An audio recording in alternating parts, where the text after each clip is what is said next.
Swain Event, SwainEvent.com, fueled by Data and Barbecue. We go to the Irish Networks hotline to chop it up with Tennessee baseball coach Tony Vitello.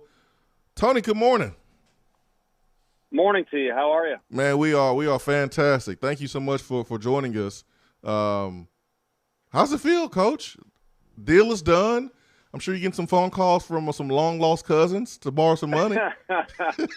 No, just a nice, bevy of messages that have kind of, thanks to our players, all this stuff has become a routine where, you make it to the SEC final and or you win the East, and just a long list of messages. And I don't know, maybe Coach Barnes, he's had so many wins, maybe it gets a little old, but it's just really nice to hear from a bunch of different people and hear positive thoughts. And again, it's kind of been created by those kids that will be back with us in the fall, and many of them will move on either to the business world or, fortunately, to their MLB dreams. Coach, you've had a big week this week. Personally, you've hit some personal goals. You built it. You built it from scratch. Tennessee is not going anywhere. People fear Tennessee. They know that Tennessee baseball is something they're gonna have to deal with, and it wasn't the case five years ago. And so, knowing you, I know it's about the players and the other coaches and the fans, but just kudos to you for achieving what you have achieved so far. So you hit some personal goals, but Coach, you've also got a chance to see a lot of your players reach their goals and dreams. And so kind of compare how the last couple of days have been for you and how cool it was to see your players drafted and reach their dreams. Yeah, it's been a lot. You're trying to juggle this on the road recruiting, and then also sneak attack home run derby effort. Owner of the Nuggets, Todd, Peyton, guys like that out there, Max, Kyle Gibson, who I coach. So too many things going on out there to not sneak that in. And all while it's going on, you have emotional swings like Kevin Kopps, who I know pitched for the enemy but is close to me, and he goes to the Padres, the team I'm closest to, and then the very next pick is Spikes. And so if he signs, one of our best incoming players is gone. So that's just one example of kind of the emotional swing that went on. But when it boils down to the players that we had on our current roster this last year, just nothing but excited for them. You want to see them all go. There's some guys that maybe still will have the opportunity through free agency. But the ones that did go certainly are elated, and you want to help them along their journey and now not just get picked, because the goal shouldn't be to play pro ball. It should be to make it to the big league.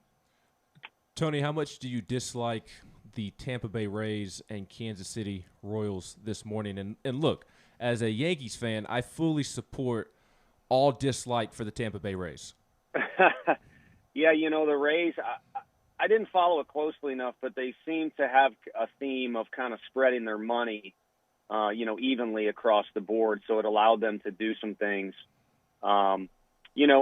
We all think Spikes is a kid like Johnny Ornelas a few years ago. If he shows up on campus, he's a Chris Burke-type shortstop, hit in the middle of your order, play shortstop every day, be one of the best players in the league, and eventually be, a first-rounder or close to it. But things work out, I guess, the way that they're supposed to, or the magnets that are put out there by both sides, and there seem to possibly be a match there that'll be finalized. We'll see.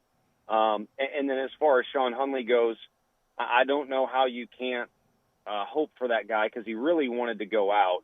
He would have come back and continued his career if he doesn't go out. But see, you wish nothing but well for him, because the coaches all just got rewarded recently, whether it be financially or job security or just investment in the program.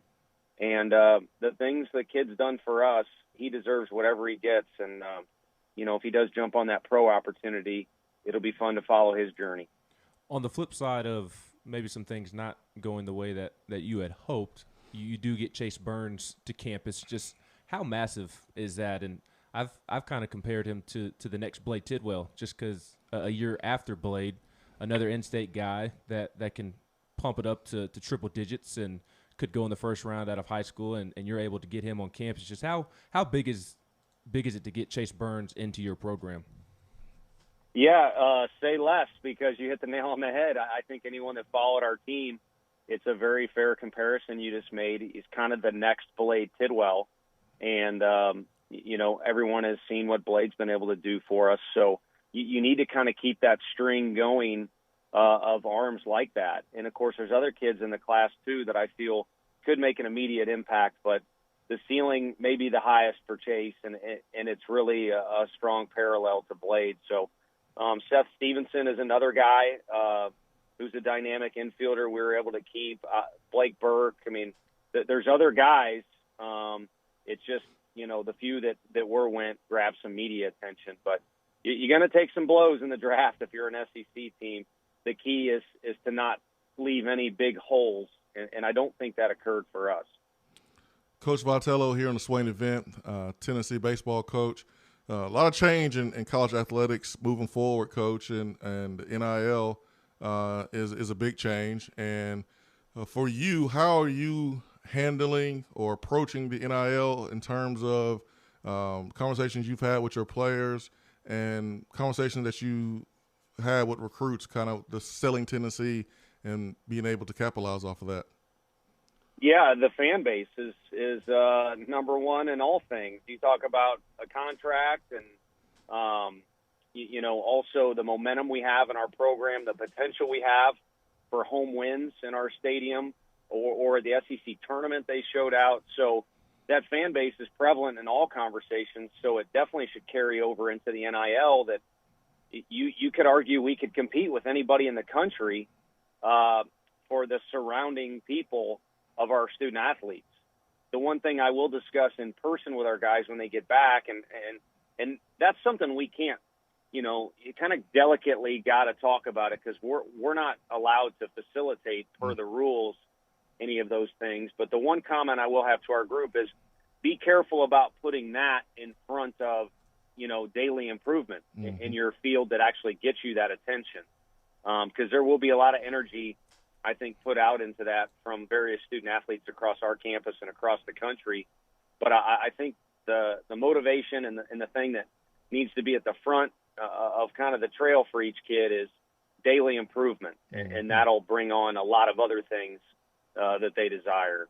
But it'll be interesting. I'm all for these baseball kids getting whatever they can. I think everyone is treading lightly on this thing that's involved in college athletics because you fear it's not regulated that great, I don't think.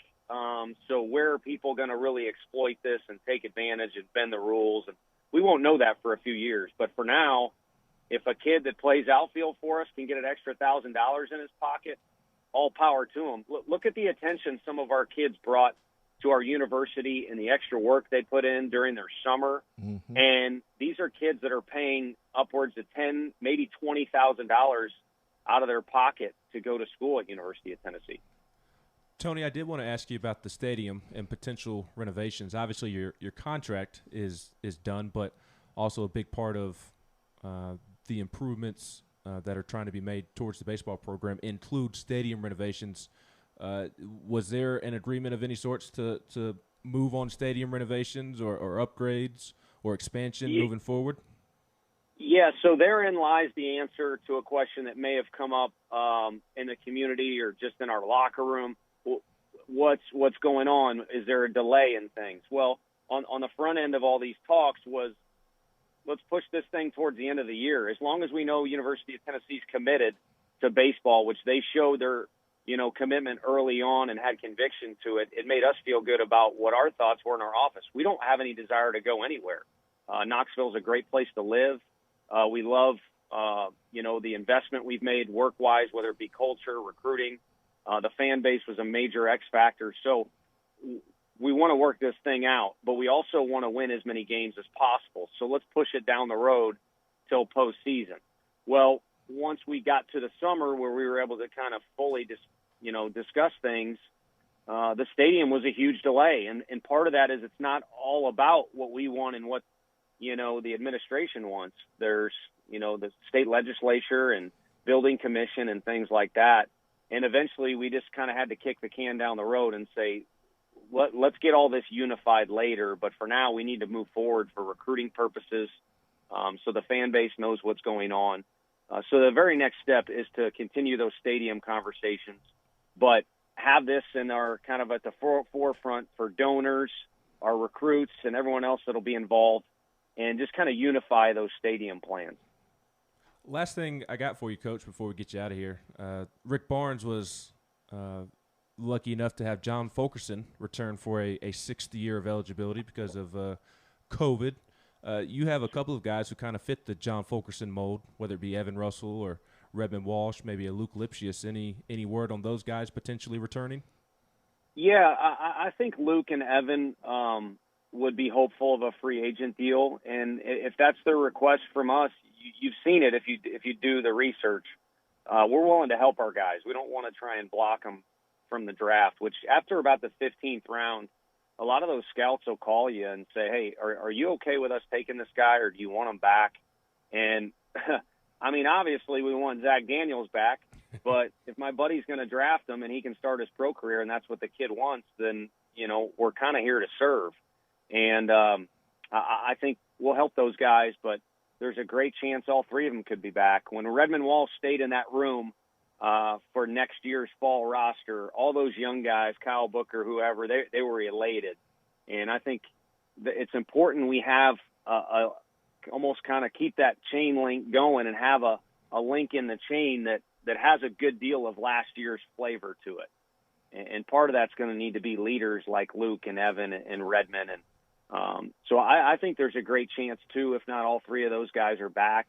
And if they are, they'll be valuable on the field with their skill set. But that link in the chain is kind of the one that weighs heavy on my mind.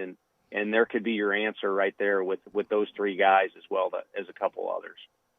Well, Tony, man, thank you so much for your time. And I just want to tell you, just thank you. Thank you for what you've done here in Knoxville. It was awesome watching the Tennessee fans support the baseball program and put their arms around this baseball program. And it reminded me a lot of playing football back in the 2000s when we would, come back from big wins and the fans would be waiting for us at the team bus and 108,000 people at Neyland Stadium. It really reminded me of that.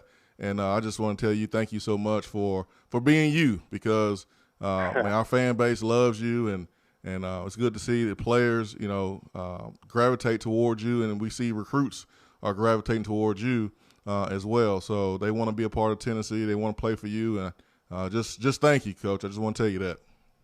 Well, thank you. That means a lot, and I appreciate those well thought out words.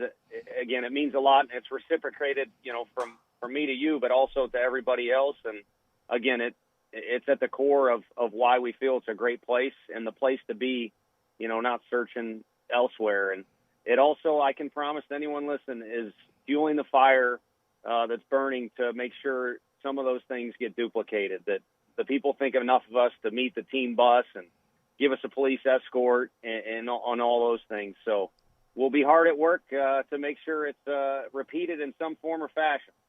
Run it back, Coach. Run it back. Yes, sir. Well, yes, sir. Hey, Coach, thank you so much for your time. I really appreciate it, and I know you got some things to do, so we'll let you go do that. And again, appreciate you for joining us. Perfect. Thank you, guys. Y'all have a good one. You too, Tony.